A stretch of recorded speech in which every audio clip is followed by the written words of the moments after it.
بسم اللہ الرحمن الرحیم۔ یہ وہ زمانہ تھا جب یمن حکومت حبشہ کے تحت تھا اور ابرہہ نام کا ایک حبشی شاہ حبش کے نائب کی حیثیت سے یمن کا حکمران تھا۔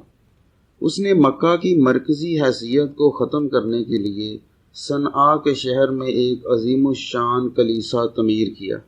اس کلیسا کی تعمیر کے لیے اس نے ملکہ سبا کے متروکہ محلات سے سنگ مرمر اکٹھا کیا اور کلیسا کی عمارت میں سونے اور چاندی کی صلیبیں نصب کرائیں۔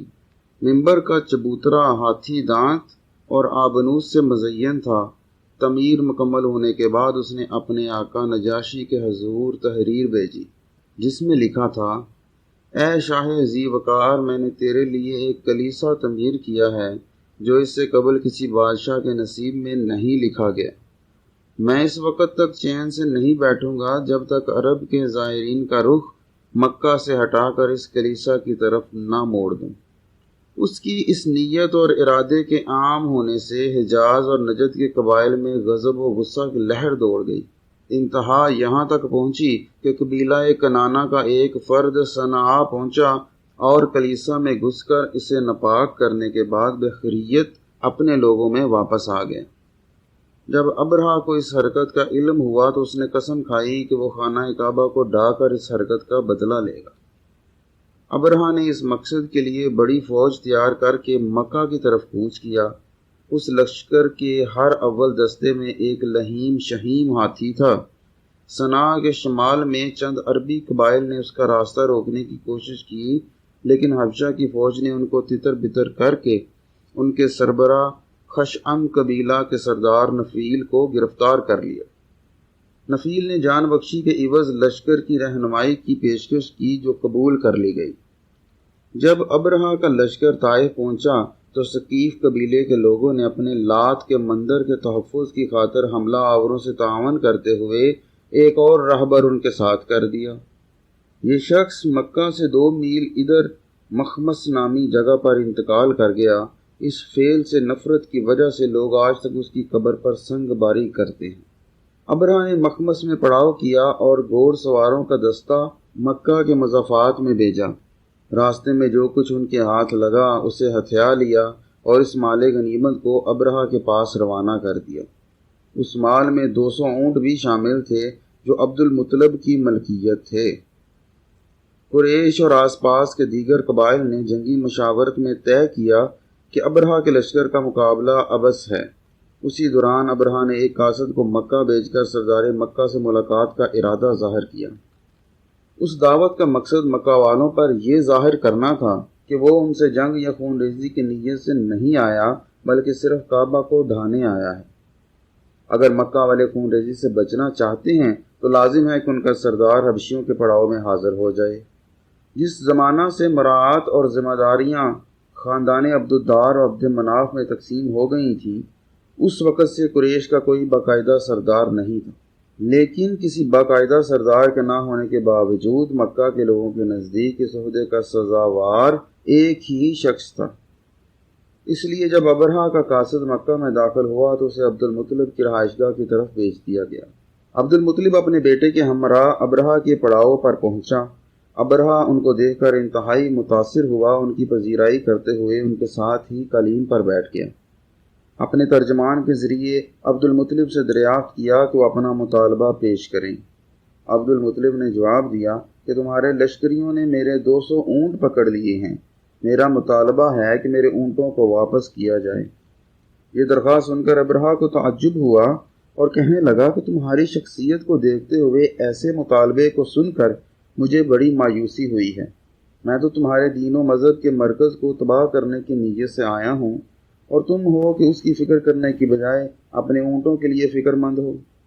عبد المطلب نے جواباً کہا کہ جس طرح میں اپنے اونٹوں کا مالک ہوں، اسی طرح خانہ کعبہ کا بھی ایک مالک ہے جو اس کا تحفظ کرے گا۔ ابرہہ نے جواباً کہا کہ میرے مقابلے میں وہ اسے نہیں بچا سکے گا۔ جواب ملا کہ وہ بھی دیکھا جائے گا، لیکن میرے اونٹ مجھے واپس کر دو۔ ابرہہ نے اونٹ واپس کرنے کا حکم صادر کر دیا۔ عبد المطلب مکہ واپس آئے اور قریش کو مشورہ دیا کہ شہر کے اوپر پہاڑیوں پر چلے جائیں۔ پھر گھر واپس آ کر چند افراد کو ساتھ لے کر حرم کعبہ میں داخل ہوئے۔ خاندان کے افراد اور دوسرے لوگ ان کے ساتھ کھڑے ہوئے اور اللہ تعالیٰ کے حضور ابرہا اور اس کے لشکر کے خلاف مدد کی دعا مانگی۔ خود عبد المطلب نے خانہ کعبہ کے دروازے کے بیچ لوہے کے موٹے سے کڑے کو پکڑ کر اللہ سے التجا کی، تیرے بندے اپنے اپنے گھروں کی حفاظت کرتے ہیں، یا اللہ یہ تیرا گھر ہے تو اس کی حفاظت فرما۔ یہ دعا کر کے عبد المطلب اپنے ساتھیوں کے ہمراہ پہاڑی پر قریش کے باقی لوگوں سے جا ملے اور ایسی جگہ جا بیٹھے جہاں سے نیچے کا منظر دیکھا جا سکتا تھا۔ دوسرے دن صبح ابرہا نے لشکر پر چڑھائی کر دی تاکہ کعبہ کو مسمار کر کے واپس اپنے وطن صنعا کی وہی راہ پکڑے جس راہ سے وہ آیا تھا۔ ہاتھی جس کو بڑی قیمتی جھالر سے مزین کیا گیا تھا اسے لشکر کے جلوں میں لایا گیا۔ لشکر کی تیاری مکمل تھی۔ جب ہاتھی اپنی مقررہ جگہ پر پہنچا تو 19 نامی مہاوت نے اس کا رخ اسی جانب کر دیا جس رخ پر فوج کھڑی تھی، یعنی جانب مکہ۔ مقامی عرب رہبر نفیل جو مجبوراً رہبری کے فرائض انجام دے رہا تھا اور مہاوت سے وہ بول بھی سیکھ چکا تھا جو وہ ہاتھی کو تعمیل حکم کے لیے منہ سے نکالتا تھا۔ جس وقت لشکر کوچ کے لیے تیار تھا اور مہاوت کے منہ کا رخ حکم کے انتظار میں سردار کی جانب تھا، عین اس وقت نفیل نے ہاتھی کا کان پکڑا اور ہلکے لیکن محکم لہجے میں ہاتھی کو بیٹھ جانے کا کہا کہ سنتے ہی ہاتھی نہایت آستگی سے زمین پر بیٹھ گیا۔ ابرہا اور اس کا پورا لشکر یہ دیکھ کر حیرت زدہ ہو گئے۔ 19 نے ہاتھی کو اٹھنے کا حکم دیا، لیکن نفیل کے بول ایک ایسے حکم سے متفق ہو چکے تھے جو کسی بھی انسان کے بول کے مقابلے میں قوی تر تھا۔ ہاتھی ٹس سے مس نہ ہوا۔ انہوں نے سب جتن کر لیے کہ کسی طرح اسے اپنے پیروں پر کھڑا کر دیں۔ اسے مارا پیٹا، سر پہ لوہے کی ضربیں لگائیں، پیٹ میں لوہے کے کڑے گھسیٹے، لیکن ان تمام حربوں سے بے نیاز ہاتھی ایسے زمین سے لگا رہا جیسے زمین کے سینے پر جاندار کی بجائے ایک چٹان ثبت ہو چکی ہے۔ تنگ آ کر ایک ترکیب نکالی گئی اور پورے لشکر کا رخ مکہ سے موڑ کر یمن کی جانب کر کے کچھ دور چلا گیا۔ ہاتھی فوراً اٹھ کھڑا ہوا اور لشکر کے پیچھے پیچھے چل پڑا۔ ہاتھی کے چلنے کی امید بندی تو لشکر کا رخ واپس مکہ کی جانب موڑ دیا گیا۔ ہاتھی بھی مکہ کی جانب مڑا، لیکن مڑتے ہی ٹھہرا اور زمین پر بیٹھ گیا۔ تمام تر نشانیوں میں سے یہ نشانی کھلی اور بین ترین تھی کہ ہاتھی مکہ کی جانب ایک قدم بڑھانے کو تیار نہیں۔ لیکن ابرہا اپنی ذاتی گھمنڈ سے مغلوب تھا۔ اس کے نزدیک اپنے تعمیر کردہ کلیسا کو دوام دینے کے لیے حرم کعبہ کو مسمار کرنا ضروری ہو چکا تھا۔ دفعتاً ایسے لگا جیسے وقت ہاتھ سے نکل گیا ہے۔ آسمان کے مغربی افق پر سیاہی چھا گئی اور ایک عجیب آواز سنائی دی۔ جیسے جیسے سیاہی کی بھیانک لہر سمندر کی طرح بڑھتی نظر آئی، اسی آواز میں شدت بھی پیدا ہوتی چلی گئی۔ فضا میں ان کے سروں کے اوپر جہاں تک نظر جا سکتی تھی چڑیوں کے گول در گول تیر رہے تھے۔ زندہ بچ جانے والوں کے بیان کے مطابق چڑیوں کی اڑان ابابیلوں سے ملتی جلتی تھی۔ ہر چڑیا کے پاس 3 کنکریاں تھیں جن کی جسامت خشک مٹر کے دانوں کے برابر تھی۔ یہ 3 کنکریاں چڑیوں نے اپنی پنجوں اور چونچ میں دبائی ہوئی تھیں۔ چڑیوں کے پروں کے پرے لشکریوں پر حملہ کرتے ہوئے انہیں کنکریوں کا نشانہ بناتی رہیں۔ یہ کنکریاں اتنی سخت تھیں اور اس زناٹے سے پھینکی جا رہی تھیں کہ انسانی جسم تو ایک طرف فولادی ذرہ بکتر تک کو چھید کر برتا بنا گئیں۔ ہر کنکری اپنا نشانہ تاک کر ابرہا کے لشکر کو واصل جہنم کرتی گئیں۔ جیسے ہی یہ کنکری جسم پر لگتی تو جسم کا گوشت سڑنا گلنا شروع ہو جاتا۔ کچھ ہی لوگ ان کنکریوں کے زد میں آنے سے بچے، جن میں 19 اور اس کا ہاتھی بھی تھا۔ ان بچ جانے والوں میں سے بعض حجاز میں ہی بس گئے اور بھیڑ بکریاں چرانے یا دیگر کام کاج کے ذریعے زندگی گزارنے لگے۔ لشکر کا وافر حصہ افراتفری میں واپس صنعا کو بھاگا۔ بہت سوں کو موت نے راستہ ہی میں آن لیا اور باقی لشکری جن میں ابرہا بھی شامل تھا تھوڑی ہی دیر زندہ رہ کر اجل کی نظر ہو گئی۔ اس واقعے کے بعد عرب لوگ اہل قریش کو اللہ والے لوگ کے خطاب سے یاد کرتے ہیں۔ عربوں میں قریش کی وقت پہلے سے بھی بڑھ گئی کیونکہ اللہ نے ان کی دعا سن لی تھی اور کعبہ کو تباہی سے بچا لیا تھا۔ ان کی توقیر کا باعث ایک اور واقعہ بھی ہے۔ یہ واقعہ پہلے واقعے سے غیر متعلق صحیح مگر اس کا وقوع بھی اسی سال عمل میں آیا، یعنی عام الفیل میں۔ جب ابرہا کے حملے کا واقعہ پیش آیا تو عبد المطلب کے بیٹے عبداللہ مکہ میں نہیں تھے۔ وہ ایک کارواں کے ساتھ برائے تجارت فلسطین اور شام گئے ہوئے تھے۔ وطن واپسی پر وہ یثرب میں اپنی دادی کے ہاں ٹھہر گئے تھے، جہاں ان کی طبیعت خراب ہو گئی۔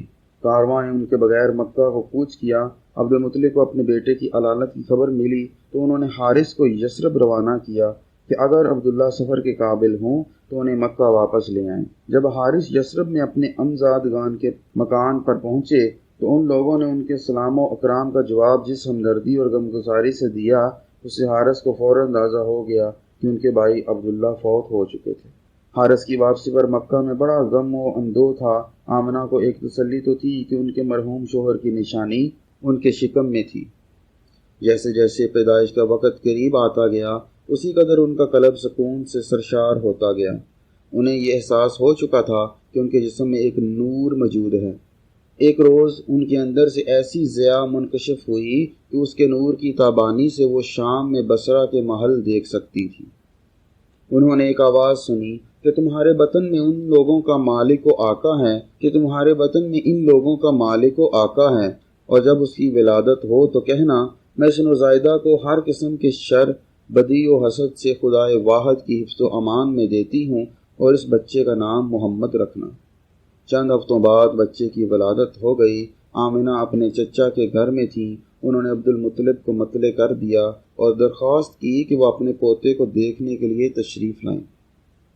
عبدالمطلب نے بچے کو دونوں ہاتھوں میں لیا اور حرم کعبہ پہنچ کر خانہ کعبہ کا دروازہ کھول کر بچے کو خانہ کعبہ کے اندر لے گئے۔ اندر پہنچ کر اللہ تعالیٰ کے حضور اس عطیہ کے عطا کیے جانے پر حمد و شکر کا دوگانہ ادا کیا۔ شکرانے کے بعد واپسی پر سارے گھرانے کو بچے کی زیارت کراتے ہوئے بچہ ماں کے سپرد کیا۔ تھوڑے ہی دنوں میں خود ان کے ہاں آمنہ کی چچا زاد بہن حالہ کے ہاں ولادت ہونے والی تھی۔ اس وقت ان کے سب سے چھوٹے بیٹے عباس کی عمر 3 سال تھی۔ بچے کو گھر لاتے ہوئے عباس دروازے پر ملے تو عبدالمطلب نے بچہ دکھاتے ہوئے کہا کہ یہ تمہارا بھائی ہے، اس کو پیار کرو۔ عباس نے بچے کا منہ چوم لیا۔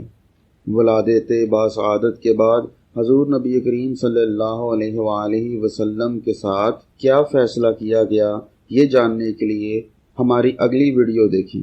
چینل کو سبسکرائب کریں اور ہماری ویڈیو کو لائک اور شیئر ضرور کریں۔